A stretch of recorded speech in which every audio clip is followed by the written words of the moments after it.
Hello and vanakkam. This is Dachu and you are listening to the Sip On It podcast. Before we start off, please follow me on Instagram and on YouTube. I upload the Sunday episodes as videos where I talk while I paint. With that done, let's get into today's episode. First things first, I'm not going to be holier than thou person today, but I want to give some realistic ways to make your sloppy weeks interesting by rectifying your morning. As adults, namakku vidikappattathu is to work 5 or 6 days a week till we have enough to not to. So, let's see how we can make the most out of it by being happy and enthused about doing it. Because.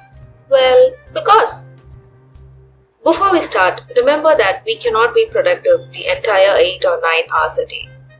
The mid-work breaks you take to have a breather, have lunch, tea or coffee is also productive. The rest you give your brain in between work is productive.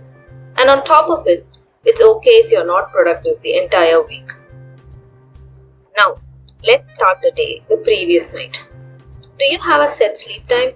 It doesn't matter how early or late you sleep. Is it a fixed time? Having a fixed sleep time means having a fixed wake up time. Personally, I have felt that sleeping at different times during the week means I have very sloppy and groggy mornings. On top of the fact that I am not a morning person, being a groggy person in the morning is of no help at all. As I have told before, gaining control over your life will happen only when you have schedules and routines. Once you regulate that one aspect of your life, you will find that everything else falls into place. I have always been an early sleeper. I slept at 9 when I was in school. Things were a little bit odd after college. I would sleep late and I was functioning on mere 3 or 4 hours of sleep. Yeah, I call it youth. So, you don't sleep early or on time. You wait for sleep to come to you. How do you regulate that? Well, you have to train your body. I listen to either Stephanie Sue or Bailey Sarian before I sleep. My brain somehow got so trained to their voices that if I listen to them any time during the day, I get into this uncontrollable trance and become so sleepy that I need to take a break. When it comes to your mind and body, there is no such thing as this is the way I am. We are all constantly learning, growing and evolving. So it will take a little bit of practice, but it is doable, but only if you want to and you put your effort into it. When you train yourself to sleep, say at 10 o'clock, it means that you have to eat by 8:30 or 9. And in order for that to happen, you have to wind up work by 7:30. And in order to wind up work at 7:30, you got to relatively start early, say at 9. And in order to start work at 9, you have to wake up at least by 7. And in order to wake up at 7, you got to sleep at around 10 or 11. See how the math is mathing? This can and should be customized as per your other activities. If you're someone like me who juggles working out, cooking multiple meals a day, making time for hobbies, reading, naturally the schedule will change. So it doesn't matter if you cannot sleep early. At least have a fixed time so that the next day falls in place. But if you are someone who is trying to bring in some kind of discipline and consistency in your routine, I would say waking up early is the best way to go about it. Say you want to start working out consistently. Yes, doing it at a time you find comfortable is important, but early workout means you will surely work out. It means getting over the difficult part of the day as early as possible. Yes, we enjoy while we are doing it, but putting on the shoes is the most difficult part here. When you have had a long day at work, the last thing you want to do is work out. Or if you are juggling hobbies and multiple jobs like me, you would want to use your evening for something else. So if you get over it with the first thing in the morning, that is one less thing to worry about. One of the biggest problems we have is snoozing the alarm.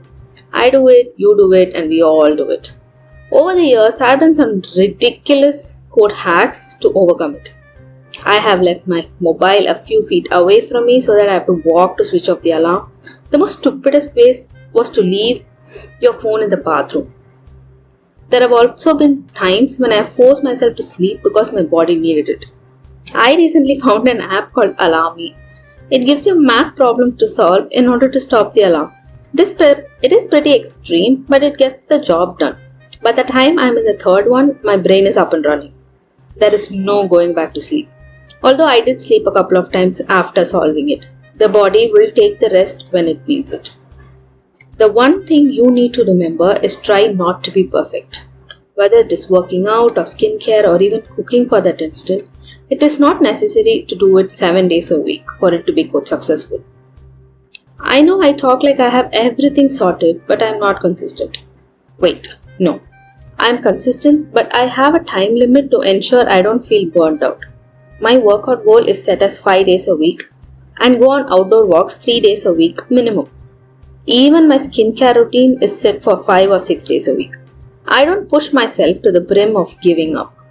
Doing just enough to make me feel accomplished is what has kept me going for so long. Because again, as much as I enjoy moving my body, it craves rest as well. And even here, rest days are important to see best results. So yeah, if a 3-day workout is doable for you, do it. If you can't or don't want to wake up at 6 am, push it to 7:30. Do whatever works for you personally and not because someone told you that only people who wake up at 5 am are successful. As we said in the previous episodes, we are not striving to be CEO of Google. We are trying to live a simple, satisfying and a healthy life. Always do what works for you first. Give yourself a reality check. You know your moods, you know your habits, and you know your behaviors. For instance, when I came across the 10-step Korean skincare routine, I wanted to dive into it right away.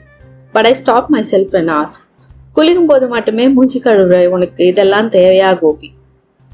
So, I went ahead and bought only a face wash and sunscreen. This was 2 years before. I have a simple 5-step skincare routine and I am happy with it.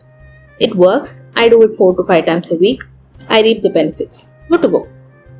So always ask yourself if it is realistic and feasible before setting goals for yourself. Don't be like your manager trying to push Christmas offers in the peak summer. It all comes down to what works for you. There are lots of people who will tell you that this is the right way to do things and go about your day, including myself. But the right way to do things is to do it your way. I truly believe that the way our morning starts decides how the rest of the week is going to be. No one likes to be in a rush all day, every day. That is the reason why we always feel like 24 hours is not enough. So sit back, think of how you want your mornings to be, structure it in a way that is realistic, makes you happy, and gives you room for little things like petting your cat or drinking a coffee in peace before starting your day. Build a routine around it and you will find that you're no longer scampering for time. Figure out patterns that you want to eliminate or change because you're unhappy with it. Don't try to change it just because. I have 3 to 4 black coffees a day. It was not affecting me physically in any way, but for some whim, I thought, let me stop that. I did, and it was annoying. Then I figured out there was no concrete reason for me to stop it. I wanted to stop it just because. Well, I'm back at 3 coffees a day, but there will always be days when I feel like it's too much and I stop at 2. If you try to wake up and do things because your parents or spouse is asking you to, you will never stick to it. Your purpose should come from within yourself.